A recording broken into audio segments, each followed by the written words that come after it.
అత్యుత్తమ ప్లేస్మెంట్స్ తో ఎంఎన్సీ కంపెనీలలో ఉద్యోగమే లక్ష్యమా? ఇంజనీరింగ్ చదవాలనే మీ పిల్లల కలని కేజీ రెడ్డి కాలేజ్ తో నిజం చేసుకోండి. కేసీఆర్ యొక్క ఆలోచన తీరు అమ్మ ఆయన నేను ఎప్పుడు చెప్తుంటాను ఒక స్పిరిచువల్ లీడర్ అని చెప్తుంటాను. అంటే ఆయన ఏం చేస్తాడంటే ఆయన పరాకాయ ప్రవేశం చేస్తాడు ఎవరి లోపలికైనా. ఆయన ఒక డిసిషన్ తీసుకునే ముందు కూడా నేను ఈ నిర్ణయం తీసుకుంటే ఎవ్వరు ఎట్లా ఆలోచిస్తారు, సిపిఐ నారాయణ కామెంట్స్ ఎట్లుంటాయి, లోక్సత్తా జయప్రకాష్ నారాయణ ఎట్లా ఆలోచిస్తాడు, ప్రకాష్ ఏం ఆలోచిస్తాడు, చక్రపాణి ఏం ఆలోచిస్తాడు, టీవీ9 రవిప్రకాష్ రజనీకాంత్ ఏం ఆలోచిస్తారు, ఇట్లా ఆలోచించి తనకు తనే కౌంటర్ చేసుకొని అప్పుడు బయటకు వస్తాడు ఆయన. అందుకే ఎవరమైనా రోజుకు 60,000 ఆలోచనలు వస్తాయి మనుషులకి, ఎవరికైనా 60,000 ఆలోచనలల్లో 48,000 క్వాలిటీ ఆలోచనలు కాదు, మనకు అవసరం లేని అనవసరమైనవి ఎక్కడెక్కడనో మన మెదడు ప్రయాణించి అవన్నీ చేస్తాయి, టైం వేస్ట్ అండ్ శరీరాన్ని పాడు చేసేటివి కూడా. మనకు అవసరం లేని ప్రొడక్టివ్ ఆలోచనలు మాత్రం ఓన్లీ 12,000. అయితే ఆ 12,000 ఆలోచనలు మనల్ని ఏకాగ్రత లేకుండా చేస్తాయి. ఒక 1 మినిట్ 2 మినిట్స్ కంటే ఎక్కువగా మీరు నా దిక్కే చూస్తుంటారు, మీ కళ్ళు చెవులు ముక్కు ముఖం అంతా నా దిక్కే ఉంటుంది, కానీ నేను మెదడు మాత్రం ఎక్కడో ఉంటుంది. ఇంకా నేను మాట్లాడే మాటలకు రిలేటెడ్ అంశాల మీద తిరుగుతూ ఉంటుంది, నెక్స్ట్ అడిగే ప్రశ్న మీద తిరుగుతూ ఉంటుంది. కానీ కేసీఆర్ అట్లా కాదు. కేసీఆర్ ఏకదీక్షతో నిమగ్నమై నిమిషాలు, సెకండ్లు, నిమిషాలు, గంటలు ఒకే దాని మీద ఏకాగ్రతతో ఆలోచిస్తాడు. దాన్నే మెడిటేటివ్ పవర్ అంటారు. ఆయన ఆశ్రమాలకు పోయి మెడిటేషన్ చేయడు, కానీ ఆ ఏకదీక్షతో ఆలోచించడం, ఒకే దాని మీద ఫోకస్ చేయడం అనేది ఒక అద్భుతమైన ఆధ్యాత్మిక ఏమంటారు దాని ప్రాసెస్. అయితే ప్రకాష్ గారు ఇప్పుడు అంత ఆలోచన చేస్తున్నారు, ఎక్కడెక్కడ ఏమవుతుంది, దానికి సంబంధించి వచ్చేటువంటి రిపర్కేషన్స్ ఏంటి, ఇవన్నీ ఆలోచించినప్పుడు ఇక్కడ అన్ని బోల్డ్ అని ప్రశ్నలు కనిపిస్తున్నాయి. నెక్స్ట్ ఏం జరుగుతుంది, ఎంతమంది వెళ్తారో, ఆపే ప్రయత్నం ఏమన్నా జరుగుతుందా, ఆ తర్వాత బీఆర్ఎస్ భవిష్యత్తు ఏమవబోతుంది, ఎంతమంది, ఇన్ని రకాల క్వశ్చన్స్ ఉన్నాయి. అన్నీ ఆలోచన చేసుకుని అక్కడే ఉంచుకుంటే మనకి ఎలా తెలుస్తుంది అసలు ఏం జరుగుతుంది అనేది? ఎవరికైనా ఏం అర్థమవుతుంది? ఆయన మెంటల్గా ప్రిపేర్ అయ్యాడు. ఎవరు మిగిలరు, ఉద్యమకాలంలో తనతో ఉన్న వాళ్ళే మిగులుతారు. ఇప్పుడు ఎవరైతే ఊగిసలాడుతున్నారో వాళ్ళు అటే మొగ్గు చూపుతారు. ఎందుకంటే గెలిచిన వాళ్ళకు కొన్ని రెస్పాన్సిబిలిటీస్ ఉంటాయి. ఫస్ట్ రెస్పాన్సిబిలిటీ ఏంటంటే కేసీఆర్ గవర్నమెంట్లో విపరీతంగా పనులు చేయించారు, బిల్లులు పెండింగ్ ఉన్నాయి. పోచారం పోవడానికి ప్రధాన కారణం అది. కొన్ని కోట్ల రూపాయల డబ్బులు ప్రతి గ్రామంలో సర్పంచులకు, పార్టీ నాయకులకు రకరకాల పనులు ఇచ్చారు, బిల్లులు ఇవ్వలేదు. కేసీఆర్ కనుక ఎలక్షన్ల ముందే వీళ్ళందరి బిల్స్ సెటిల్ చేసి ఉంటే పోచారం పోయేవాడే కాదు. ఇట్లాంటి ప్రధాన సమస్యలు సంజయ్ కూడా బిల్లుల కోసం పోయాడు. ఆయన డాక్టరు, ఆయన సేమ్ సామాజిక వర్గం, ఆయన పోవడానికి ఇంకో కారణమే లేదు, కేవలం బిల్లులు. అయితే ఇవన్నీ అందరికీ పెండింగ్ ఉన్నాయి. రేవంత్ రెడ్డి చాలా క్లెవర్గా వీళ్ళ బిల్లులు మాత్రం పే చేస్తలేడు. ఆయన దగ్గర ఉన్న పరిమితమైన అమౌంట్ను కాంగ్రెస్లో కొత్త గెలిచిన వాళ్ళే బిల్స్ సెటిల్ చేస్తున్నాడు. వచ్చి రాగానే రైతు బంధు కోసం పెట్టిన డబ్బులని పొంగులేటి శ్రీనివాసరెడ్డికి, ఆ వనపర్తిలో గెలిచిన ఎమ్మెల్యేకి, ఇట్లాంటి వాళ్ళకి అందరికీ ఇచ్చేసాడు. అవి రైతు బంధు డబ్బులు, అవి అందుకే లేట్ అయింది రైతు బంధు. సో అట్లా చేయడం వల్ల ఏమవుతుందంటే ప్రజలు ఒత్తిడి ఉంది వాళ్ళ మీద, మా బిల్లులు లేవమ్మా, మాకు సూసైడల్ టెండెన్సీస్ వస్తున్నాయి, మాకు ఆత్మహత్య తప్ప వేరే మార్గం లేదు. లిటరరీ పోచారం శ్రీనివాసరెడ్డి ఒక స్టేట్మెంటు, ఆయన గవర్నర్ ముఖ్యమంత్రి ఎవరికో ఒక అల్టిమేటం ఇచ్చాడు, నేను నా పిల్లలందరం వచ్చి ధర్నా చేస్తాము మాకు బిల్లులు ఇవ్వకపోతే అనే స్టేట్మెంట్ వచ్చింది పోచారం అంతకుముందు, జాయిన్ కావడానికంటే ముందు. అంటే ఈ స్థాయిలో హరాస్మెంట్ ఉన్నప్పుడు తప్పకుండా వెళ్తారు కదా, ఎవరు ఆగుతారు? నేను మళ్ళీ చెప్తున్నాను, ఉద్యమ కాలంలో కేసీఆర్తో ఉన్న వాళ్ళు గెలిచిన ఎమ్మెల్యేలు తప్ప ఎవ్వరూ ఉండరన్న సంగతి అందరికంటే ఎక్కువగా కేసీఆర్కు తెలుసు. కాబట్టి ఇవాళ 6 పోవచ్చు, రేపు 10 మంది పోవచ్చు, లాస్ట్కు టీఆర్ఎస్ ఎల్పీ విలీనం చేయడం అనేది రేవంత్ రెడ్డి లక్ష్యం. ఆ లక్ష్యాన్ని చేరుకునేదాకా ఆయన ఆరాధన చేస్తూనే ఉంటాడు ఎమ్మెల్యేలను. మీ ఊరికి మా ఊరు ఎంత దూరం, మా ఊరికి మీ ఊరు అంతే దూరం. కేసీఆర్ ఏం చేసిండో అదే రిపీటెడ్ యాక్షన్ ఇప్పుడు రేవంత్ రెడ్డి చేస్తున్నాడు. దీనివల్ల కేసీఆర్కి ఏం ఫలితం దక్కిందో రేపు రేవంత్ రెడ్డి కూడా అదే ఫలితం దక్కుతుంది. ఆయన కూడా తట్టబుట్ట సర్దుకొని ఫామ్ హౌస్కి వెళ్ళిపోవాల్సిందే. దానికి కొంచెం టైం ఉంది కదా, ఇంకా 5 ఏళ్ల కాలం అయితే 5 ఏళ్ళు కూడా ఉంటుందని ఎందుకు అనుకోవాలి? ఇప్పుడు తన టీము తను తయారు చేసుకుంటున్నాడు. ఏమైందమ్మా, 63 మందిలో ఆయనతో ఉన్నది హార్డ్లీ 30 నుంచి 35 మంది. అది కూడా ఆయన కొత్తగా టికెట్లు ఇచ్చి గెలిపించుకున్న వాళ్ళు కొందరు. ఈ 30 నుంచి 35తోనే ఆయన గవర్నమెంట్ కాపాడుకోలేడు. ఒక పెద్ద ఏమంటారు కల్లోలం ఇవాళ జరుగుతూ ఉంది కాంగ్రెస్లో, రాష్ట్ర కాంగ్రెస్ పార్టీలో ఒక సముద్రంలో కదా సునామీ వచ్చే ముందు కల్లోల జలాలు ఎట్లుంటాయో ఆ సునామీ రాకముందు ఉన్న పరిస్థితే ఇవాళ వీళ్ళ పార్టీలో ఉంది. కాబట్టి ఇవాళ Ponguleti Srinivasa Reddy first threat, Uttam Kumar Reddy second threat, Bhatti third threat. అక్కడనేమో అనుమానాలు మొదలైనాయి రేవంత్ రెడ్డి మీద. ఎట్లా గెలుస్తారు? బీజేపీ 8 సీట్లు ఎట్లా గెలిచింది? అందులో 4 సీట్ల మీద వాళ్ళు ఎంక్వైరీ చేసినట్టయితే ఖచ్చితంగా రేవంత్ రెడ్డి బీజేపీలో 4 సీట్లను గెలిపించాడనేది రుజువులు దొరుకుతాయి. ఈ పరిస్థితుల్లో ఒక ట్రస్ట్ అనేది ఉండదు రేవంత్ రెడ్డి మీద. అవసరానికి వాడుకుంటారు రేవంత్ రెడ్డిని. ఏదో ఒక రోజు రేవంత్ రెడ్డి ప్లేస్లో ఇంకొక చీఫ్ మినిస్టర్ వస్తాడు. ఆ పరిస్థితి వస్తుందని రేవంత్ రెడ్డి తెలుసు, ఆ పరిస్థితి వస్తుందని రాహుల్ గాంధీ తెలుసు, ఆ పరిస్థితి తీసుకొచ్చే వాళ్ళకు కూడా తెలుసు. ఆ పరిస్థితి వచ్చినాడు ధిక్కరించి కాంగ్రెస్ను, తనతో వచ్చిన టీఆర్ఎస్ ఎమ్మెల్యేలని, బీఆర్ఎస్ ఎమ్మెల్యేలని, తను టికెట్లు ఇచ్చిన ఎమ్మెల్యేలను తను 65, 62, 63 దాకా కాపాడుకోవాలి. కానీ బిగ్ డ్రీమర్ రేవంత్ రెడ్డి. ఆయన 70, 80 దాకా తన సంఖ్యను తీసుకుపోవడానికి ఎవరితోనైనా అండర్స్టాండింగ్కి వస్తాడు. ఇవాళ చంద్రబాబును దించాడు, రేపు మోడీతో ఉన్న సయోధ్యను ఉపయోగించుకొని ఆ బీజేపీ 8 మంది ఎమ్మెల్యేలను కూడా తీసుకొస్తాడు. ఆ ఈడీని, సిబిఐని తనకు దరికి రాని ఎమ్మెల్యేల మీదకి పంపిస్తాడు. ఏదైనా జరగవచ్చు.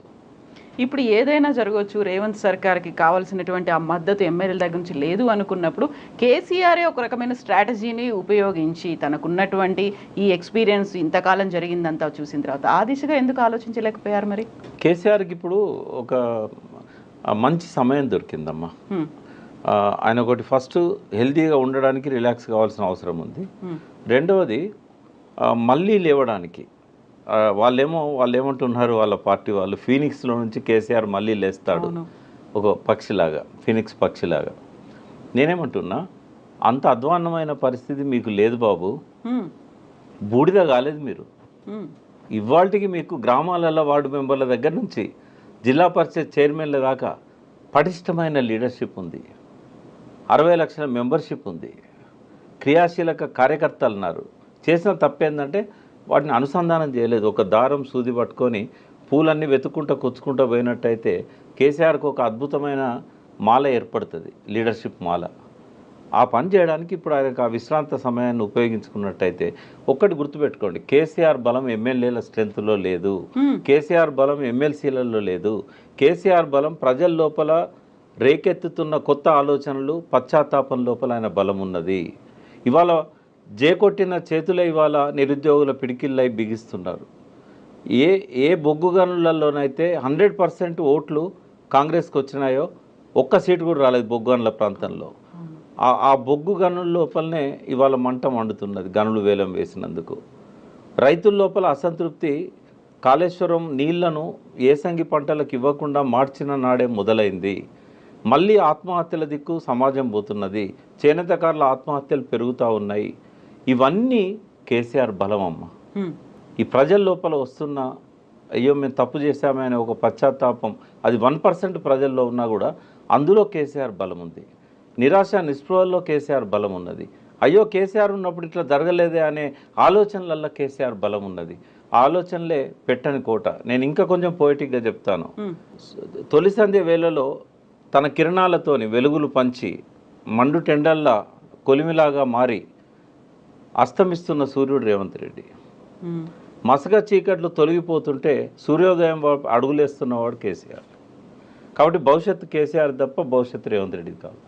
అయితే ఇప్పటికి ఉన్న వాళ్ళందరూ వెళ్ళిపోయిన తర్వాత, ఎమ్మెల్యేలందరూ వెళ్ళిపోయిన తర్వాత, గతంలోనే ముందు నుంచి టీఆర్ఎస్ పార్టీ కోసం పనిచేసినటువంటి కార్యకర్తల్ని నాయకులుగా ఎదవనివ్వలేదు, లేకుంటే వాళ్ళకి సరైన అవకాశాలు ఇవ్వకుండా పక్క పార్టీల నుంచి తెచ్చుకున్నారు అనుకున్నప్పుడు అక్కడ ఒక అసంతృప్తి ఉంది. ఇక్కడ నుంచి వెళ్ళిపోతున్న వాళ్ళలో ఇక్కడ ఒక గ్యాప్ అనేది కూడా ఏర్పడుతుంది. దీన్ని ఎలా ఫీల్ చేసుకుంటారు? మీరు అన్నట్టుగా ఇప్పటికే అయితే ఫామ్ హౌస్కి వచ్చిన వాళ్ళని కలుస్తున్నారు, అంతకు మించి పెద్ద కార్యాచరణ ఏమీ కనిపించట్లేదు. ఇవన్నీ అన్నప్పుడు మళ్ళీ తిరిగి ఆ బలాన్ని ఎలా పునరుద్ధరించుకుంటారు? ఒకటి, తను చేసిన తప్పులను సమీక్షించుకోవడానికి ఇది ఒక మంచి సమయం.